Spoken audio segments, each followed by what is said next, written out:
Roll call, please. All board members are present this evening. Motion to approve the agenda. Okay, Support. moved and supported. Vote, please. Mr. Howe? Yes. Yes. Yes. Yes. Yes. Yes. Yes. Motion carries. Okay, tonight's board meeting was, this is a special board meeting that was requested by two board members, Mary McDonald and Mary Pat Chenoweth, to discuss issues related to the 2019 proposed fire department budget items. So I think Supervisor, could I read a statement about that real quick? about, About our request. sure. I want to address this to the board members. I know this meeting request was a bit unusual, and there is concern that firefighters are going to individual board members and rather than through the chain of command. I also don't want anyone to think that the firefighters are doing the end run by trying to pit members against each other on this board or between the fire chief and the board. So I want to explain how the frustration led to this meeting. After the last budget workshop, where Chief Chapman proposed hiring 3 full-time firefighters and some other changes, I was contacted by several firefighters with concern about what was said at the meeting and what was being proposed. When asked about the chain of command, they stated that they had talked to the chief in meetings and felt they were not being listened to.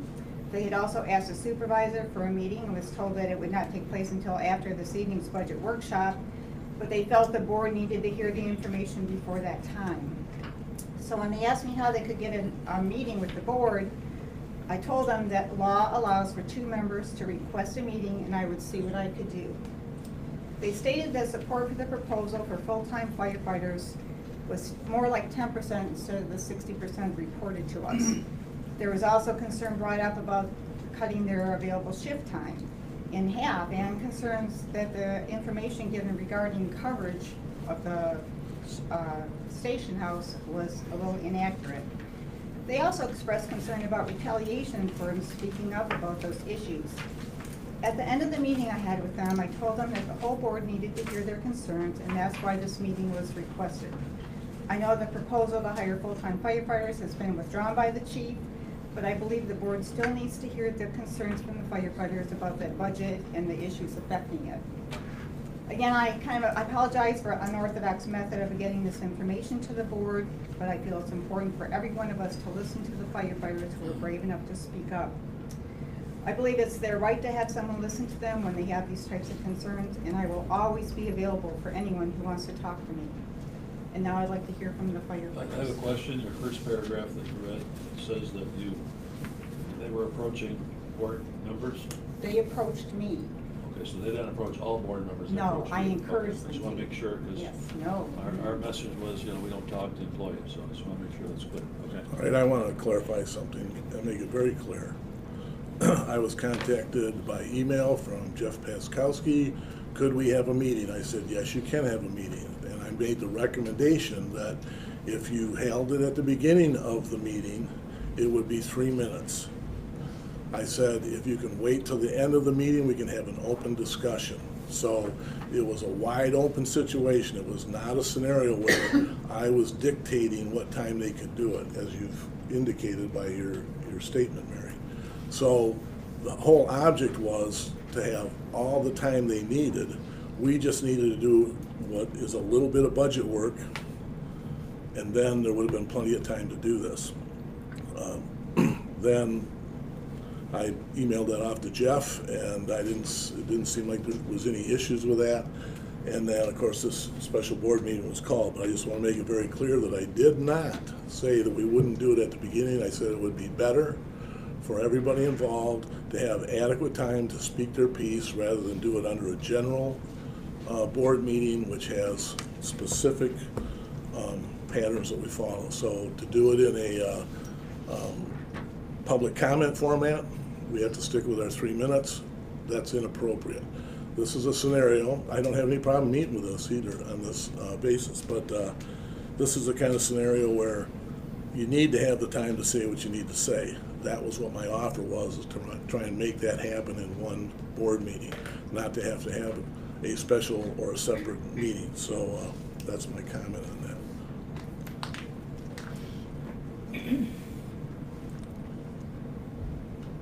All right, so I think at this time, do you have a spokesperson? Should we explain where we're at with our thought process on the budget at this point, in case not everybody has heard? That's fine, yeah. Ken, do you want to just state where we're at with your ideas on? Currently, we've revised the proposed budget for 2019 to follow more in suit with 2018. We did make a couple adjustments here and there for some changes that made sense based on experience from last year or this year. We did have an officers meeting prior to the last budget or last board meeting. It was relatively heated. After some time, we did talk later, and the idea was to withdraw the full-time positions, go back to a budget more concurrent with previous years, with the hopes of making some sort of, finding some sort of compromise or situation that suits all parties, that doesn't affect anybody as severely as this budget would have apparently. So as of right now, we're in a holding pattern. Propose the budget that's within our balanced needs, and we'll do it at a later date. The initial intention was to, I thought we had another budget meeting in November. I was hoping to have some sort of resolve to this before the November budget meeting, but as I was informed, it has to be approved in November, so at the November board meeting. So I've withdrawn all the changes to the previous budget, and we've gone back to something a little more current in 2018. All right. And since your budget workshop is on the supervisor's proposed budget, would I be correct that the supervisor is now proposing a fire department budget consistent with what Chief Chapman just outlined? That's correct. There are copies that have been handed out to the board members to specifically show that updated budget. I've been provided with a document that came from the firefighters representative. It appears that the 5 points were all directed to the full-time issue. I don't know if they've been advised that the fire chiefs and supervisors proposed budget has actually been changed.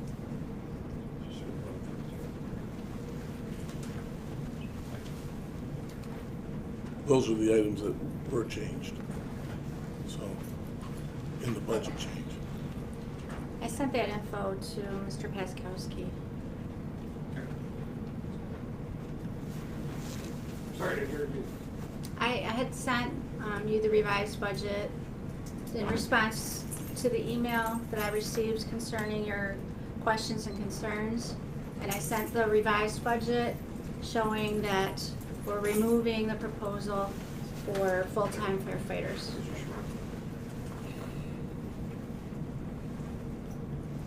Was in my spam, sorry.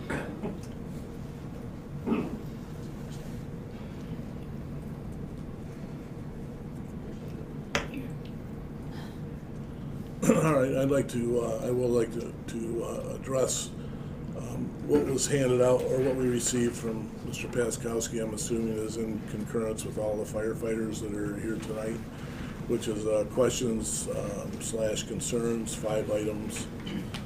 Just so that the public knows what they are, item number 1, of which this is moot now because the budget changes, but item number 1 says, currently our 24/7 coverage has not been as bad as it seems. We feel that information provided to you is inaccurate, to you, us being the board. We also believe that the cost to hire anyone full-time has not been thoroughly investigated due to what they would be allowed to do that would require extra compensation and the need to have on-call staff cover when they are gone.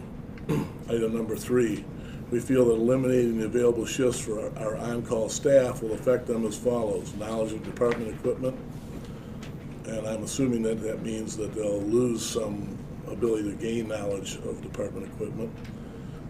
Skills while performing patient care, ruin their enthusiasm. There'll be a feeling of being not part of the team and damage morale, etc. Number 4, an anonymous survey was sent to fire department staff as of this email, 28 against hiring full-time, 2 in favor. Number 5, we also feel that the township board is responsible for overseeing the fire department. There's been a lack of participation by anyone from the board in regard to how things are going on in the department, especially in light of the situation with Chief Crunk. It was mentioned by supervisor that they would be more involved after what happened with Chief Crunk. So I'd like to address item number 5 in specifics.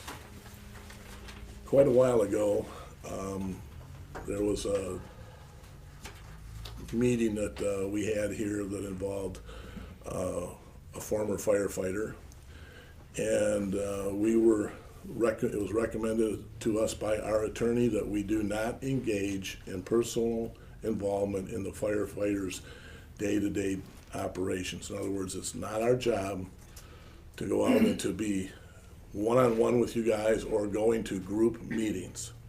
That was specifically stated by our attorney that it was not recommended to do so. Now, Gary, do you have anything you'd like to say about that? I know that, I think sitting where he's sitting, on more than one occasion, I provided that advice to the board during your open sessions. We've also provided that advice to you in written form. So, if you're wondering why we're not involved, the other side of that is, how would we be involved? That would be very difficult for any one of us, of which even by ordinance, we're not required, we're not able to even get involved, only as a board. So not one single member here can act as on their own, they should not be, or act as if they are speaking for the board. And that's where we run into problems. And so, if you think I haven't been involved, no, I don't get involved in the day-to-day activities like that because I have a lot of other day-to-day activities. We hired a chief to manage that, and that's what it's about. So that's my response. I can't do anything about that. I mean, I have to listen to our legal advice, and I have to maintain that position, and so consequently, no, the board is not going to be involved at the level that I'm assuming you guys are hoping we would be. I don't know how we can do that. Gary, yes? I have a question. When did that ordinance go into effect? Was that before Chief Crump was resigned?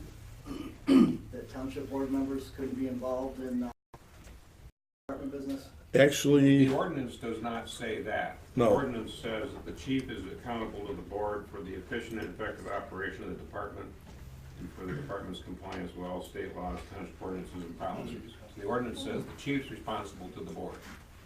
Okay, so it's just your recommendation that the board doesn't speak to people on an individual basis. It's not actually an ordinance.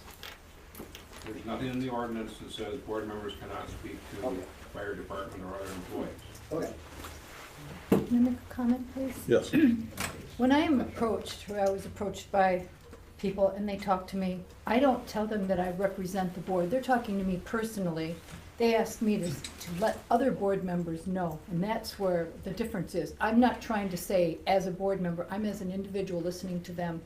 A lot of people had concerns, and I felt, as Mary did, the whole board needed to hear it then, because then we're acting as a board.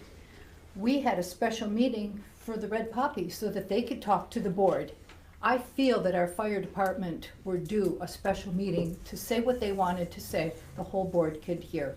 And then it goes from there, what the board decides, what the chief decides. I just wanted them to have the opportunity to be heard. I felt that they deserved that. And I felt the same thing when Jeff, I was completely open to it. He came up to me at my truck and said, hey, how can we get on the board agenda? And I said, just send me an email and we can get you put on the agenda. And that's exactly what I offered to do, and I tried to make it as amendable as possible with a recommendation, do it later. That way everybody could be able to just freely talk. So at this point, I think you guys have something to say. I have a question. Yes. An anonymous survey was sent. Is there a copy of that anonymous survey? Is that something that can be put forth? I'd like to see the survey. We have to, Okay. for a copy. You got a copy of that, please? Can I even, I mean, how would I do that? The question sheet keeps referring to "we," so is that all of you that put this document together? It says "we." The document you received was drafted by me from, having a meeting with the firefighters. Okay, so you authored this document. Yes, I I'm did. just trying to make sure, They there's a came- lot of terms in there that lack some clarity, okay? I'm just trying to make sure, I'm trying to understand where this is going, okay? We, And if I could comment back on Rick's statement, yes, we did have a conversation, yes, we did provide it, and then that was never put into the agenda for that specific purpose, so understand, I'm just. that's why we reached out to make sure we got a special meeting. Yeah, okay. And I guess the question for the attorney at this point would be, how can there be formal interaction from our department with the board, other than the board just hearing from our chief? This is what got us in the issues that came up with Chief Cronk. Well, in the context that we're here for, which is budget, the township board sets budget workshops.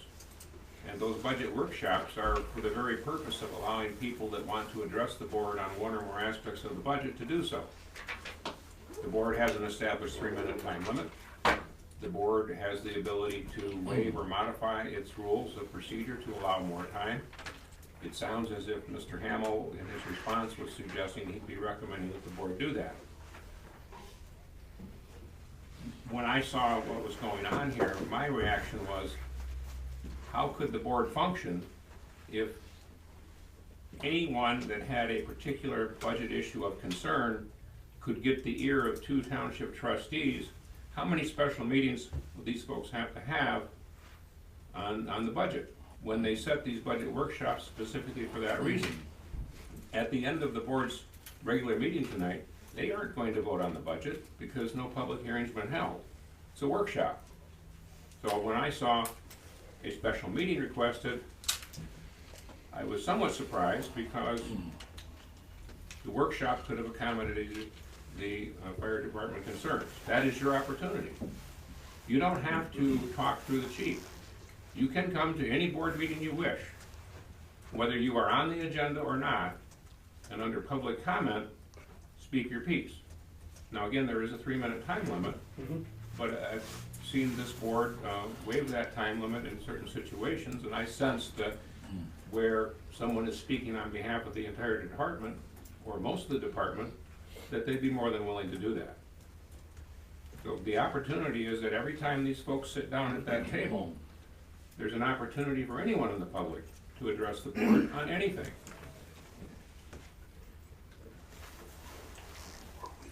That's scary. I can really appreciate those of you that questioned Chief Chapman at the last budget meeting about things that had to do with the shifts and the pay. I know, Brian, you mentioned the pay, that you didn't think it was fair or anything.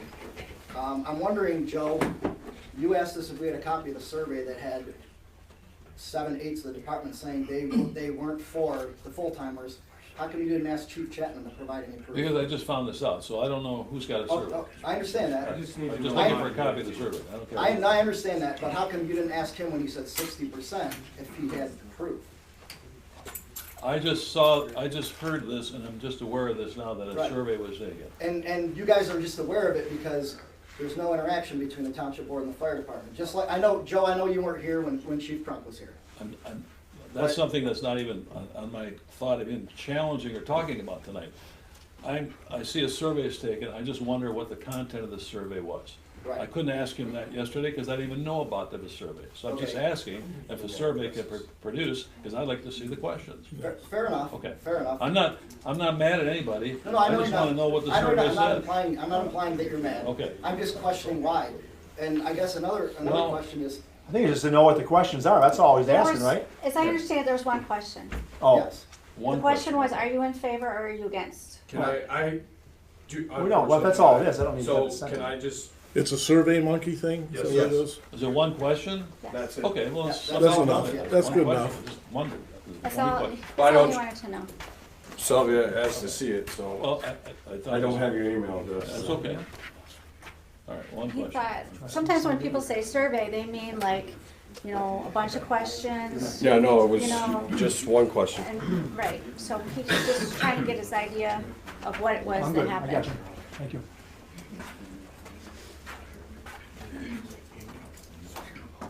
I guess what everybody's trying to say is that you're taking Chief Chapman's word on, in the meetings, your, I guess your thoughts are based on what he's telling you.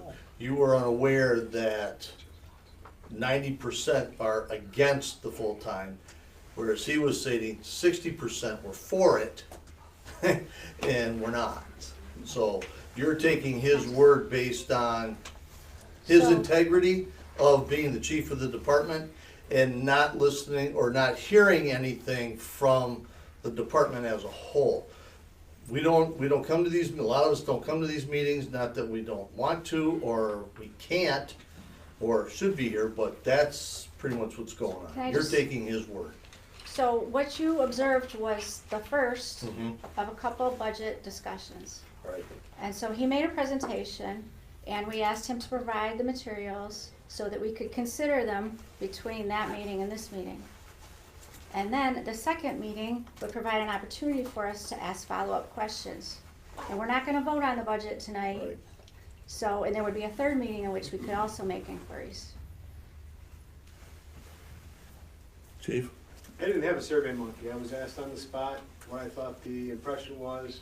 I gave my honest opinion of what I thought the impression was due to talking to staff, talking to different members, getting a goal for what they want to do in the future, and seeing where our department's at right now. We've got members that do work an exorbitant amount of hours. This is their passion, this is their desire, and it would make sense that we could keep them in our community.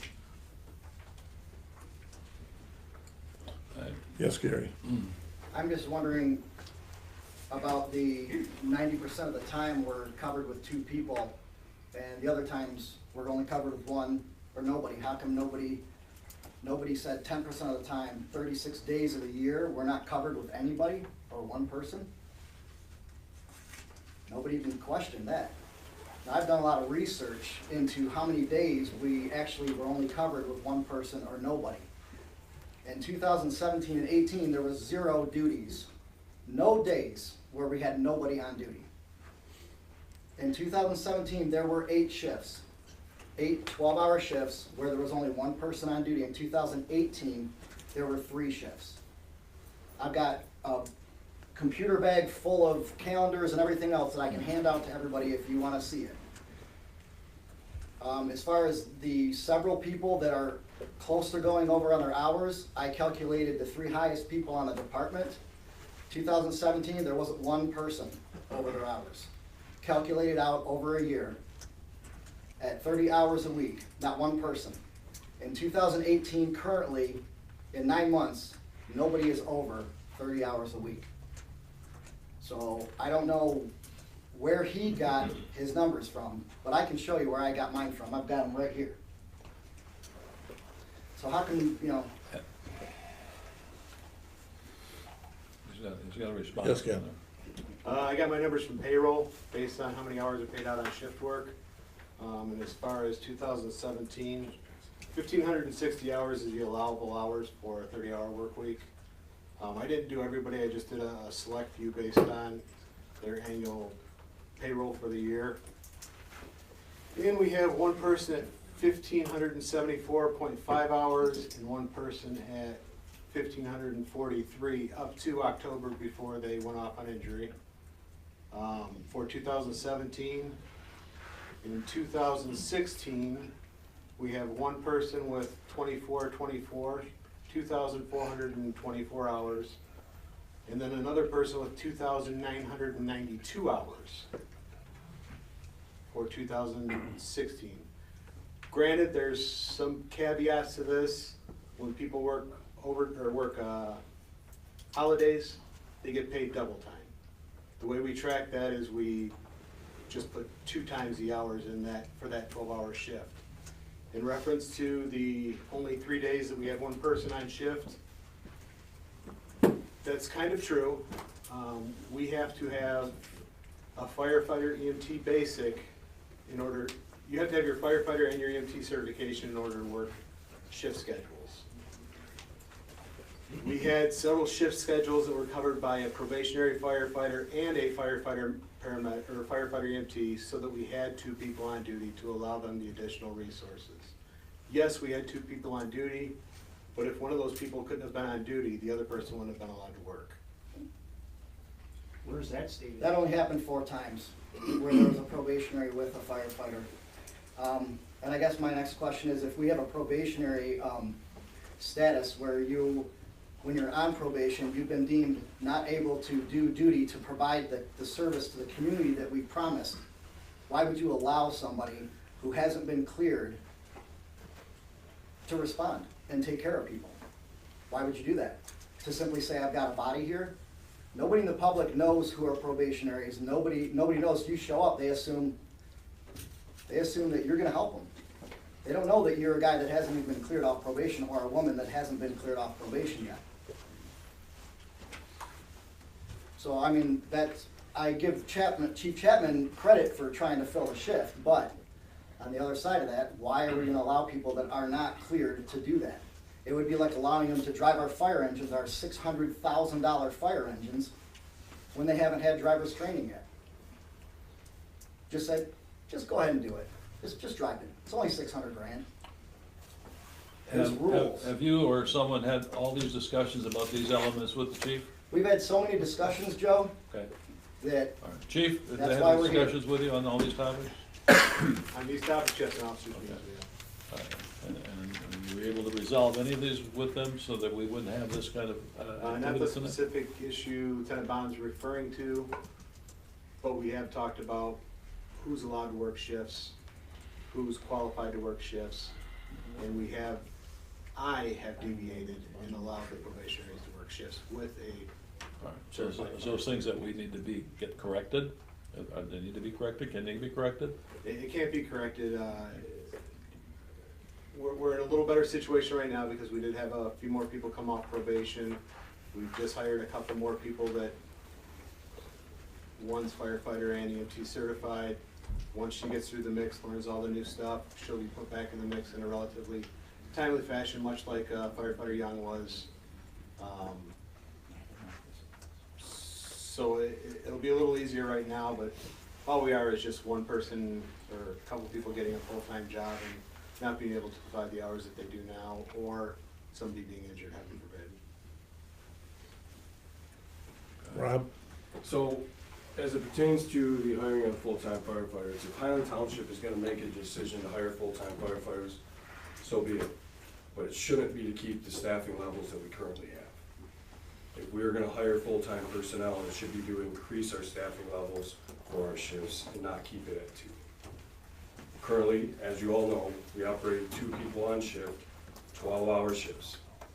If you're gonna hire somebody full-time, that position should be added to the mix, not to supplement into the shift coverage. Because what's the point? You're doing the job now with what you have. If you want better services, you add to it. You don't keep those services and increase your overall costs. That's just my opinion. Thank you. Gary, you have something else to say? we had 6 people come off probation in 2018.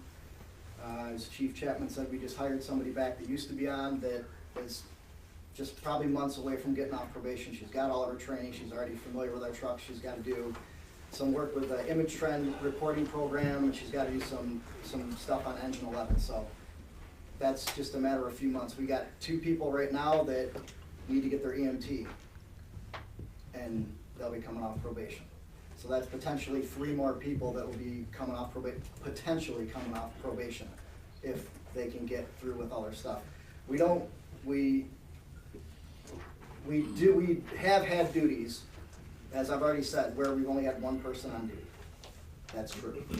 I've talked to Chief Paskowski about redoing our bid process to make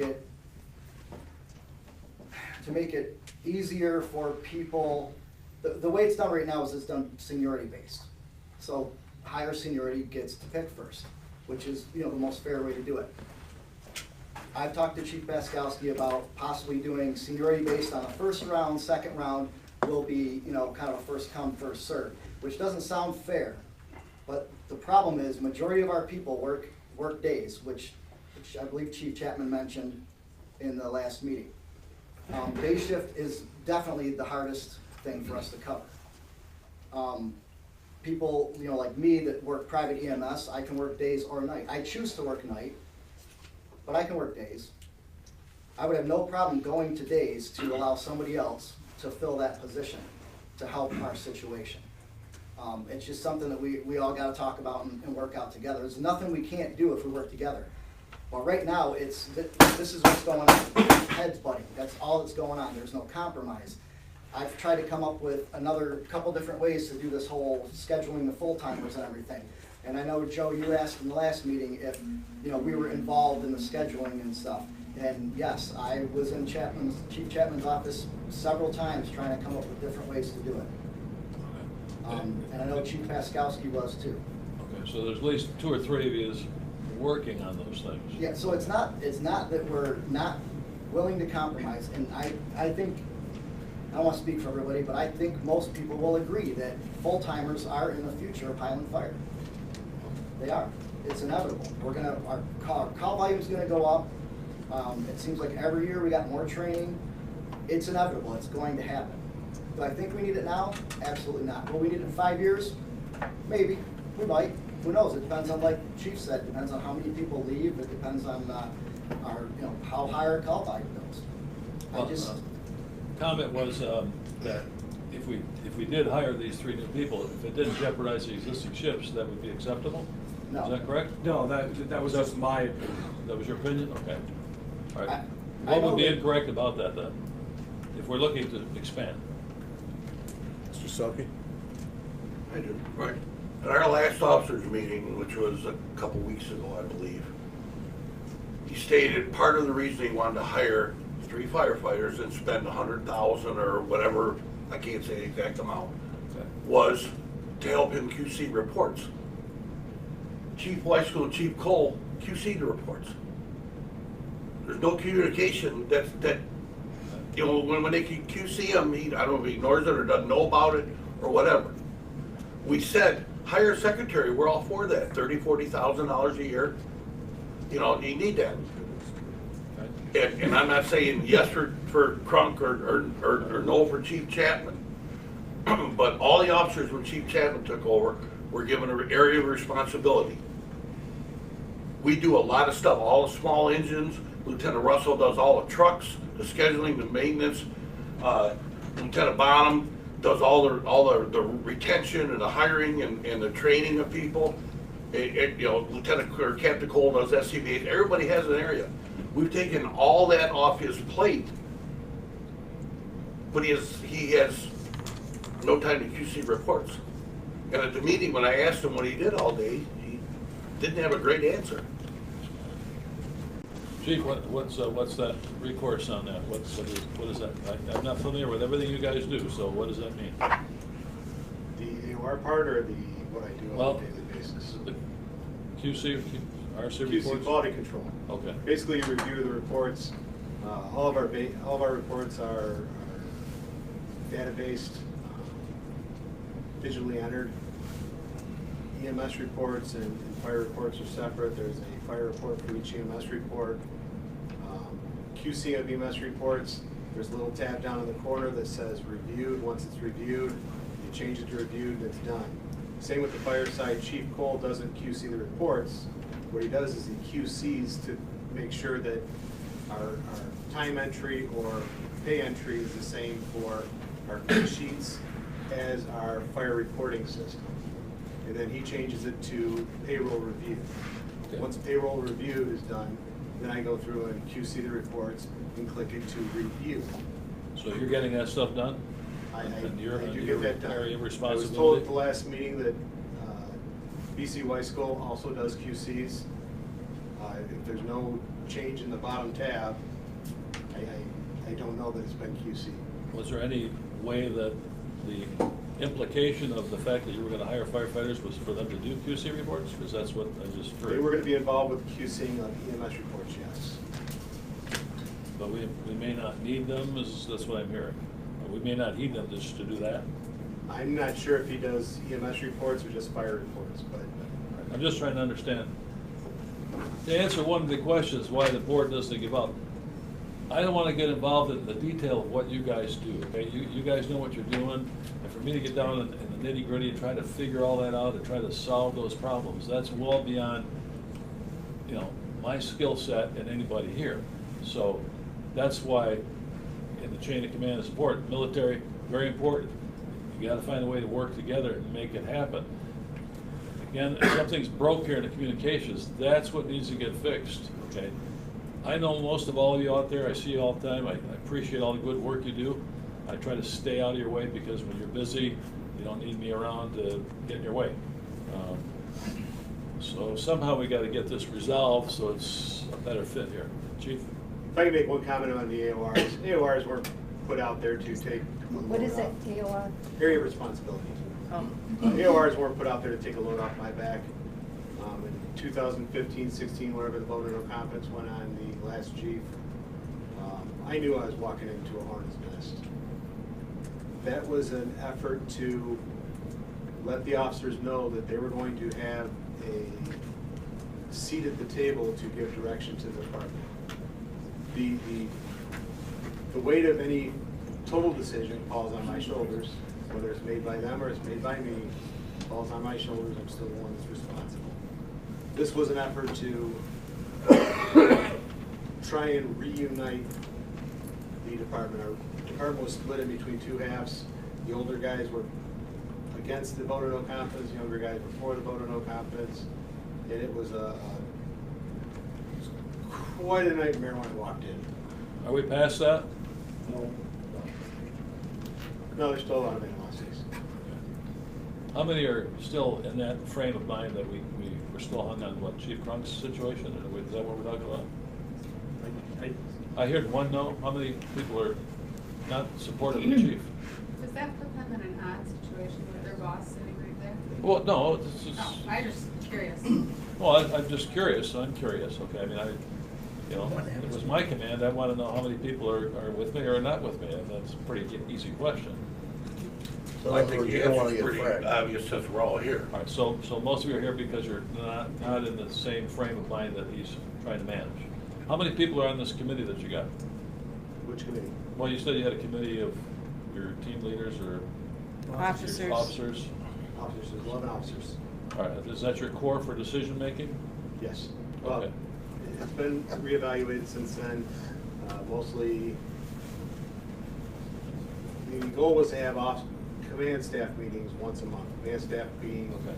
Assistant Chief Cole, BC Weiskell, BC Paskowski, with quarterly all officers meetings, Okay. which would include captains and lieutenants as well. So what I would be hearing, or what I would be hoping would be happening, is that core group is a decision-making group, a recommending body, so that the core group comes up with some thoughts.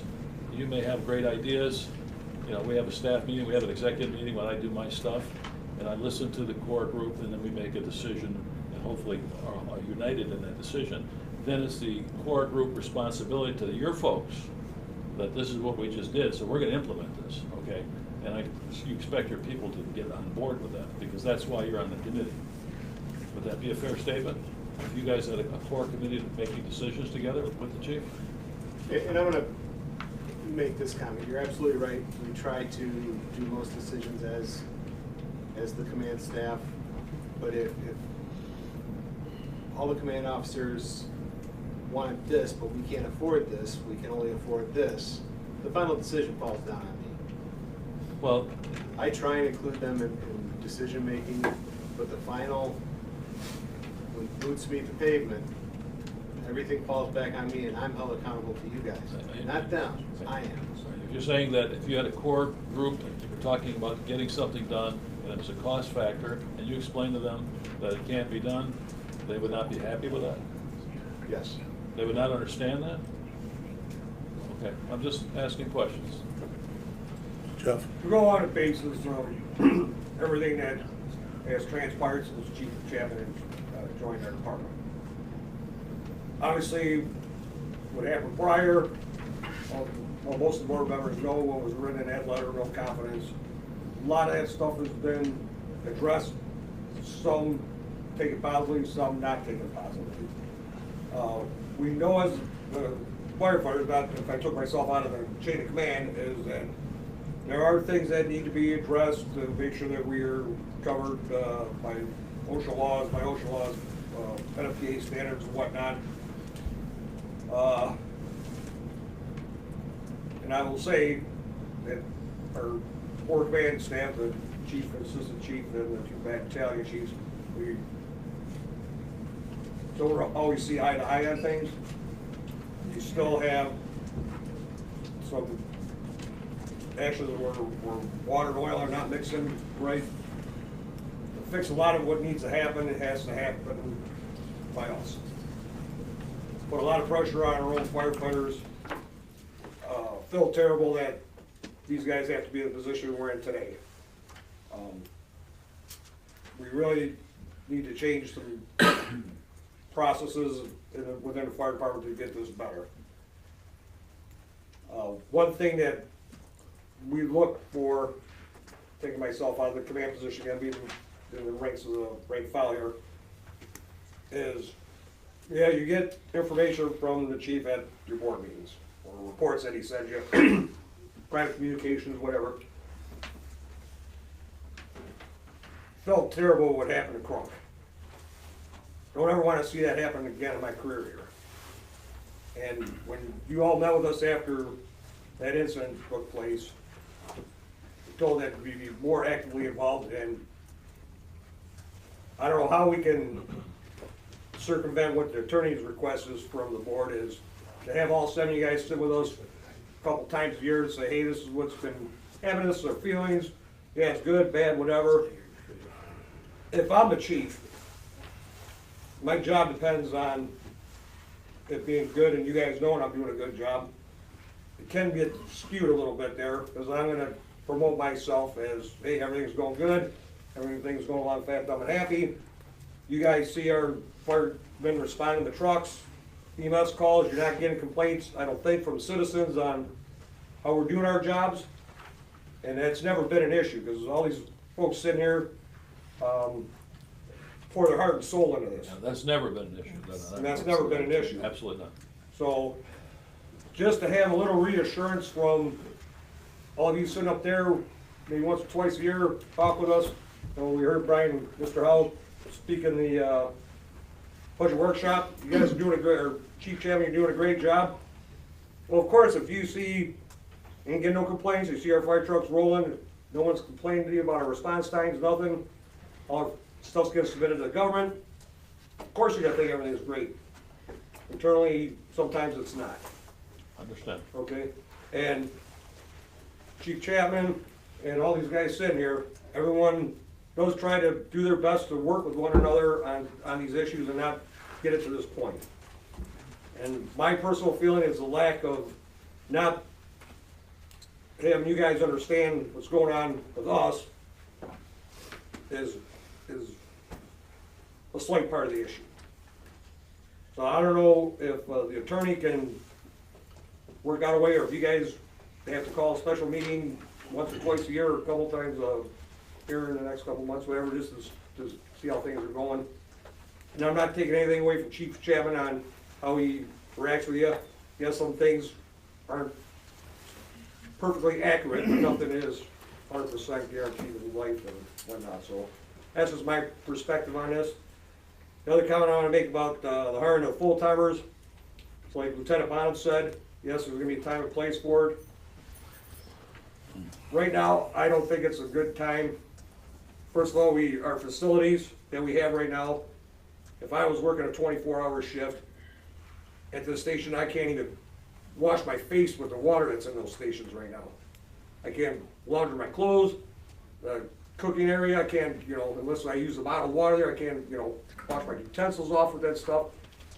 It's just not conducive to having people there full-time when you expect them to be there 24 hours a day, 3 or 4 times a week.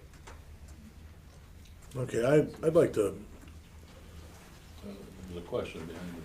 well, I've got something I'd like to say first. I appreciate it, Gary. I don't mean to cut you guys off.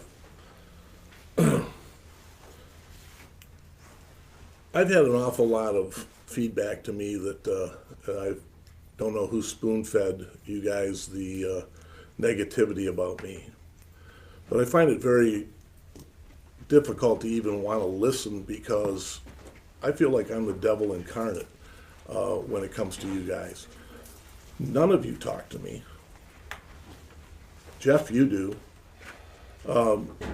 Rob, you have, and Haley has, but I mean, it works two ways, I've got a very busy schedule all the time, but what I'm getting at is, I had nothing to do with Chief Crunk's choice to do what he did.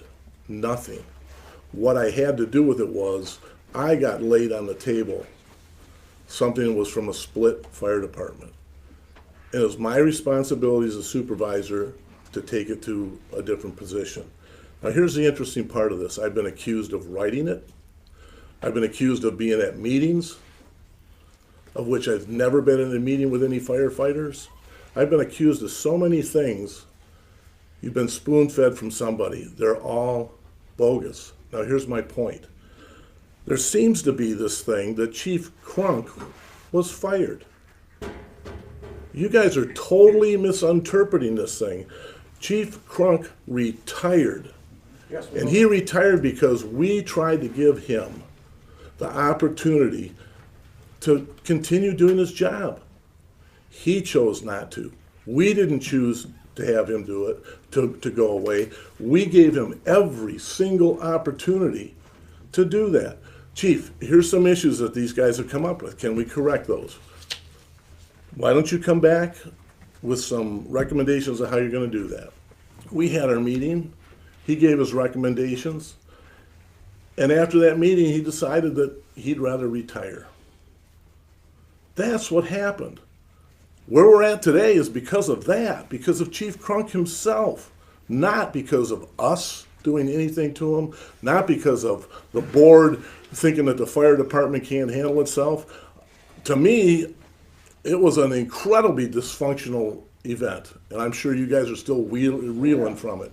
But when you got half a fire department that comes through and goes, puts their names on a document, I can't just say, hey, take this back and you go behave. I can't do that. I have to take it forward. And I took it forward to Judy and Mary and myself. What do? Dial the attorney. That's what we did. And we were told, vacation. You need to take some vacation time. When you come back, we'll have a conversation. How can we help you? It was never, how do we get rid of this guy? Because Chief Crunk spent a lot of years doing a good job with this community. He had some people that, ironically, right now, the chief is getting accused of the same type of thing. This chief.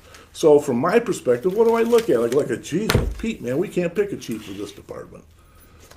My picture is, why don't we just put the chief over here in this building?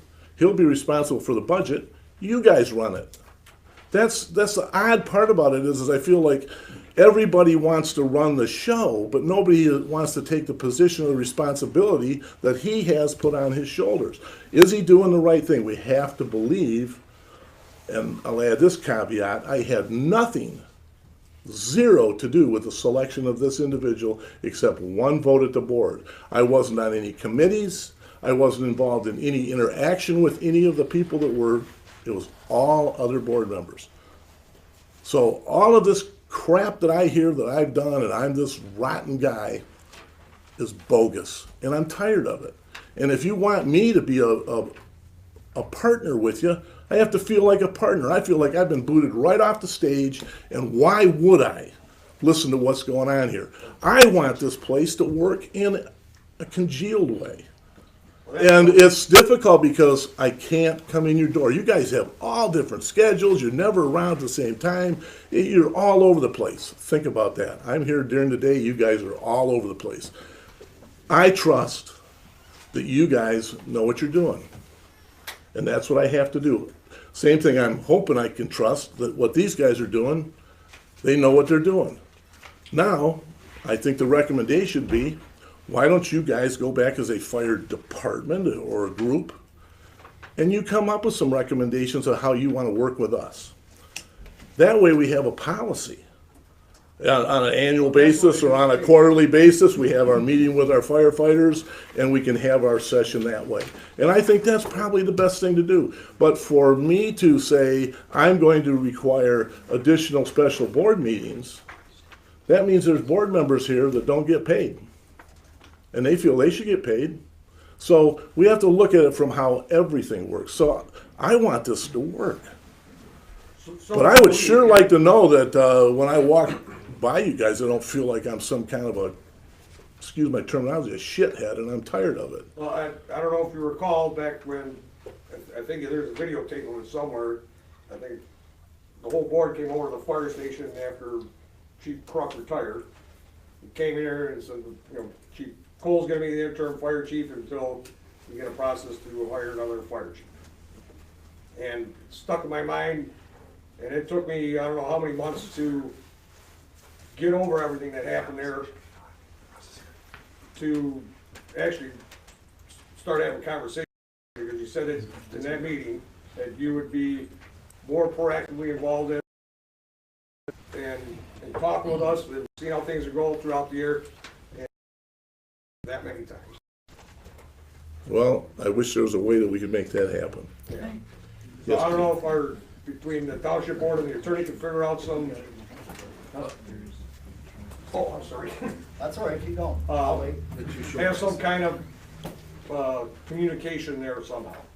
The thing I would worry about is if we said that we were gonna have every 3 months a special board meeting to listen to the fire department personnel, that means that something is broke. Because, well, I mean, if you have to have negative comments, that there's something wrong, and we have to keep listening to that, okay? That would be my concern. I would be worried if we have to have meetings all the time. What'd be great is if you guys came in and says, hey, say this is our 3-month meeting today. How's everything going? Oh, great, we got a new fire truck in. You guys been engaged in putting the stuff on the truck, you've been doing some That would be training. different, that would be different. That's what we're looking for. How many command staff we have here today? I don't know who's. Chief Weistel, Okay. lead. So, well, you've got some folks under you, again, I don't know the breakdown, but if you tell your guys, this is what we're gonna do, they get it done? And then, yeah, Okay, so if the 4 or 5 of you, or whoever is with the chief, and you guys resolve to get things done, does it get done? yes and no, Okay. depending on what the issue is at hand. When we used to have full-fledged officers' meetings, a lot of heads got butted, nothing was getting accomplished. It was recommended by firefighters at the time that maybe we break into the 4 chiefs monthly, and then every 3 months or quarterly have an officers' meeting to convey what's going on. That's where we're broke right now. At the time. That's where I mean, I sense it, I feel it, I know it, been in the service, know all about those things. You guys have to have your management team getting together, resolving those differences, and then when you turn around and say to your men, this is how we're gonna get it done, I would expect them to get it done. Right. And if they're still complaining and crying, then something else is broke, okay? Because there are things that the chief chairman is gonna have to do no matter what input he gets from anybody, because of statutory laws or rules or There are things standards that we have to be follow. done. It has to be enforced, and these guys understand that, Okay, so. all right, so you need to focus on what, Right. yeah, the question in the back. At the last workshop, someone had a side note question asking if things were getting better, and Chief said they were. Well, yeah, at the time they were getting better. We were working together, things were actually starting to roll, and we all admitted that, talking around. This full-time thing came out, we had our officers meeting, like he said, everything was big headbutts and everything. We have over 150 years almost of years on between all us officers, and when we were told by the chief, well, I see what you guys are saying, we're all telling him one thing and he wants to go a different way. That puts us like, why are we even here, you know? All right, So, just, Chief- it was getting better, I admit, it was, Okay. things were working out, we were rolling together, but then this thing came all, about. and all personnel were getting on board with everything? All the Yeah, staff? we were starting to work together, things Right. were, and when we talk about these things having issues, when it comes to a fire scene or medical scene, everything gets put aside and we Yeah. work together as a great team, so don't. No, I understand that, I've never it's never a question. Just internal. The loyalty aspect is never a question. Okay, So is this whole core issue because the hiring of 3 was proposed, to hire 3 firefighters?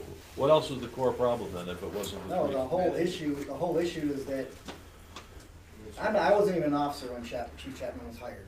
Okay, But what I've heard, and any of you officers that are left that were there, was he played some Bo Schembechler speech about teamwork, and we're gonna do this as a team, and when every major decision we make is gonna be made by the command staff.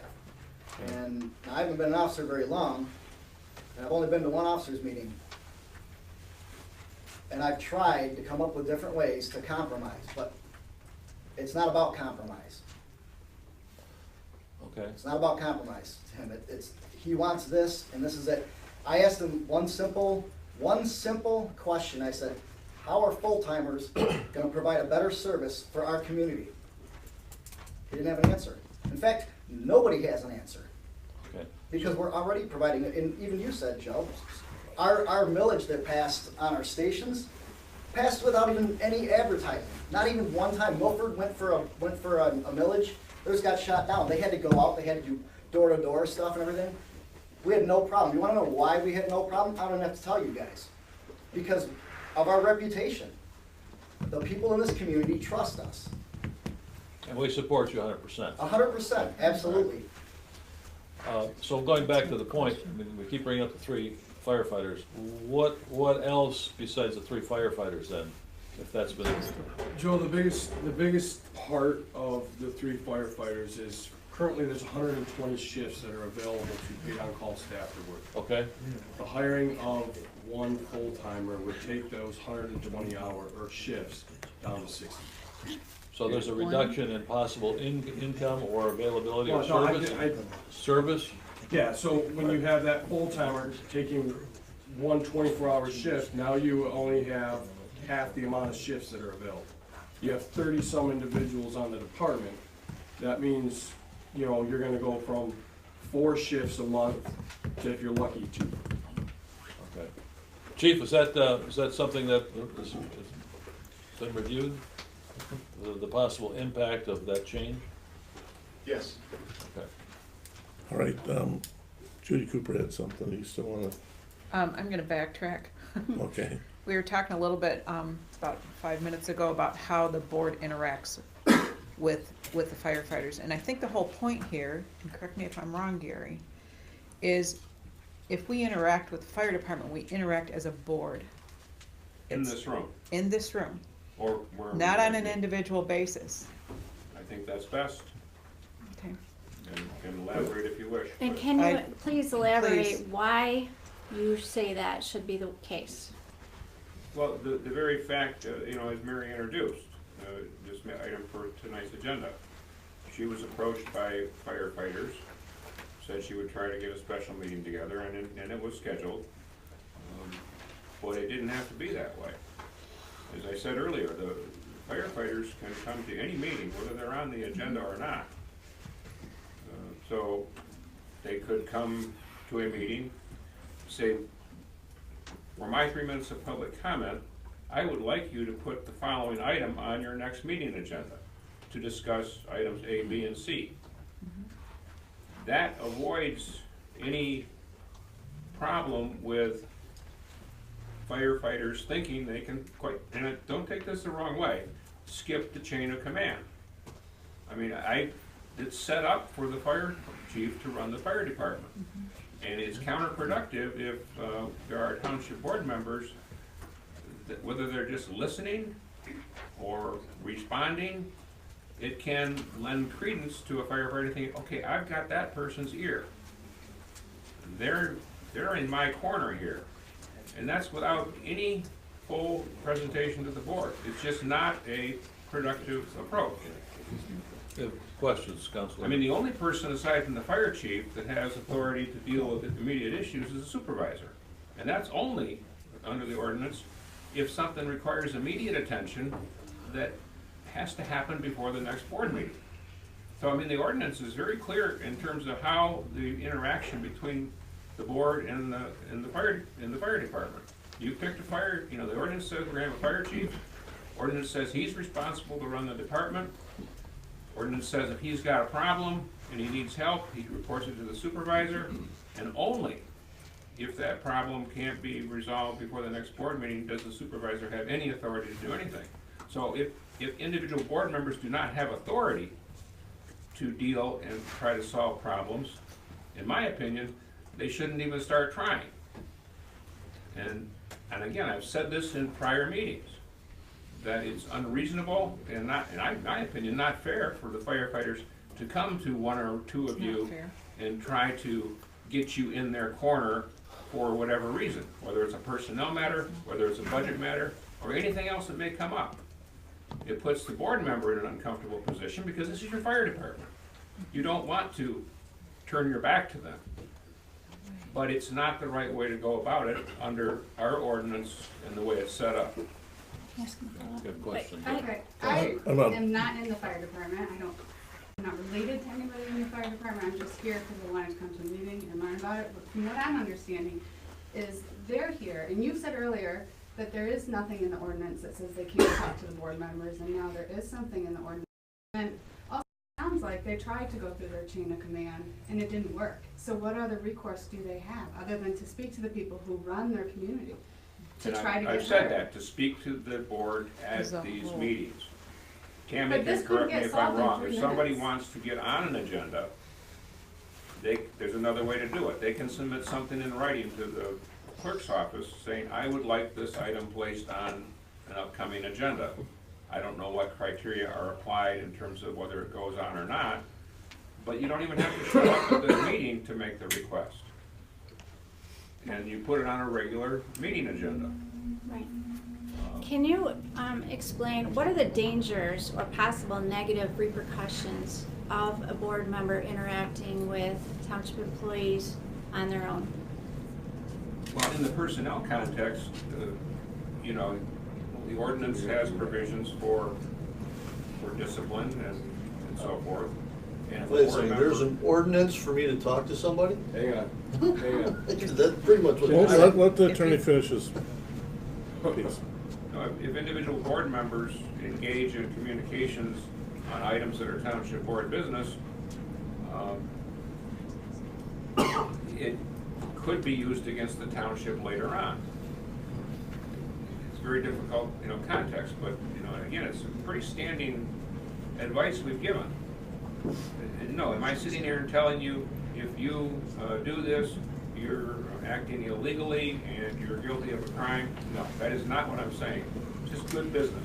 So you're saying, if I'm interpreting you correctly, we're putting the township at jeopardy possibly for legal action by somebody else in the department. Maybe if there's somebody's being discharged, they could sue us because of what's happened. There could be adverse consequences. I mean, and it wouldn't be as if the board member said something with knowledge that it could have adverse impacts. When it comes to employment-related matters, it gets very detailed in terms of the analysis. So, Get some hands up. I hate to They've do been this, around for a long time. but we do have a 6:30 board meeting that we are supposed to, but Rob, go ahead. He's had his hand up for a long Well, time. my question comes down to is this: as a firefighter, am I a township employee? Yes, you are. Okay, your personnel policy does not cover firefighters at all anywhere. Yes, it At no does. point in time is there either a handbook that has been presented to me from the township that has my signature on it saying that I received. Your personnel policy, which has your signature on it, does not even include us. So, are we township employees? Is my question. Gary, you wanna? Yes. Yes. Okay, so why are we excluded from township items then if we're a township employee. Your own policy manual does not cover anything in there regarding firefighters. You're subject to different separate rules that are administered by the fire chief. I can go grab other townships that have got it right clearly in their handbook that covers paid-on-call firefighters and the fire department. Sounds like to me, you're doing a disservice. Well, it's not the And you lawyer's said- responsibility Yeah. to Right. create our personnel policy.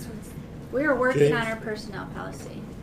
James? I don't know, if I may, Yes. I don't know what I said that firefighters are excluded from anything. So, can't really respond to that one. I've said that they're these meetings are open to them just like they're open to anyone else. If they want to talk to the board, they can come do that. So I'm not following that.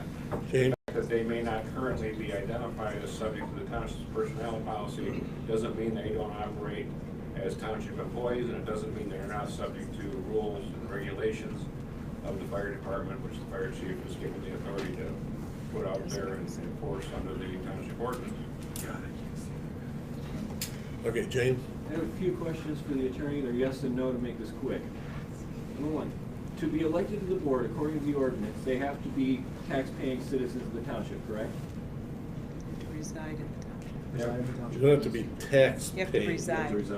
They have to reside within the township, which means that the taxes from their property go towards Well, the fire You can department, rent. correct? You can rent or live in a mobile home. That's not per the ordinance, but yeah, you have to be a resident of the township to be Okay. eligible for So election. therefore, as a resident of the township receiving services from the fire department, they have the right to go in and inspect the fire department as long as there is crew available for them to go in and do the inspection, correct? I As a don't know if taxpaying there- I citizen? don't know if the fire chief has a rule or regulation that deals with public access to fire stations or not, so that I. The fire station is a public access facility where public can go and visit the fire station. So In therefore. my opinion, the fire chief could have rules and regulations as to how that right, if it exists, is exercised. That is correct. If there's no duty crew available, no stuff like that, that's fine. But as tax-paying citizens, every member of this board who lives within the township has the right to walk into the fire station at any given time to inspect and make sure that their tax dollars are being used properly in the fire station, correct? Yes or no? I'm not gonna answer that, yes or no. Fire chief Because has you rules can't, and because you know I'm right. Now. I don't know what that has to do with the issue of the agreement. As Okay, it stands, you are telling tax-paying citizens that they can inspect the fire James, station. I hate to interrupt this. Gary, one more, that's the last question. We're not here to have a banter, James, with the attorney. This is for you guys to talk to the board, and believe me, we are listening to you. And we respect you highly, seriously. So, Gary?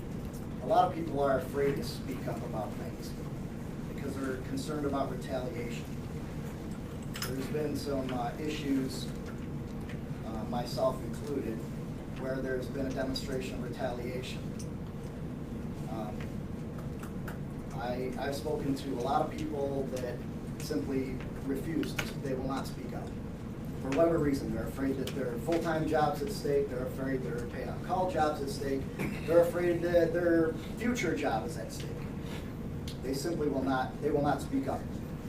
So you will probably never hear from those people in a meeting like this. As you can see, there was, what, 4 of us that talked today? I've already had my neck on the chopping block and had it chopped. I'm not here for anybody but the people of this township and our fire department. I ain't here for a paycheck. I ain't here to wear a shirt around that says I'm a firefighter. I'm not here to drive big red trucks. I care about the community. That's all I care about. So I know there's been comments made by Chief Chapman that we're only concerned about money, that we're mad because we're losing shift duties. I asked a simple question, like I said, tell me how it provides a better service for our people.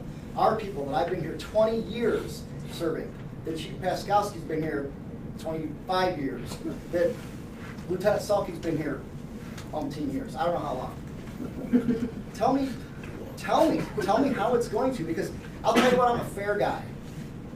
I'm a fair guy. In fact, the reason I researched these shifts wasn't to prove Chief Chapman wrong. That was part of it. But it was to prove to myself that if there's a problem, yeah, he's 100% right. Something's got to be done about this. Not because I'm worried about losing my shifts. I work 4 shifts a month. That's like pretty much the minimum that a guy with 20 years could work. I could work 2 or 3 a week if I wanted to, probably. But I work 4 a month. And why do I do it? Because I love what I do. I love it. I think a lot of people can't say that. This is the greatest job in the world. You get to see people at their lowest of lowest.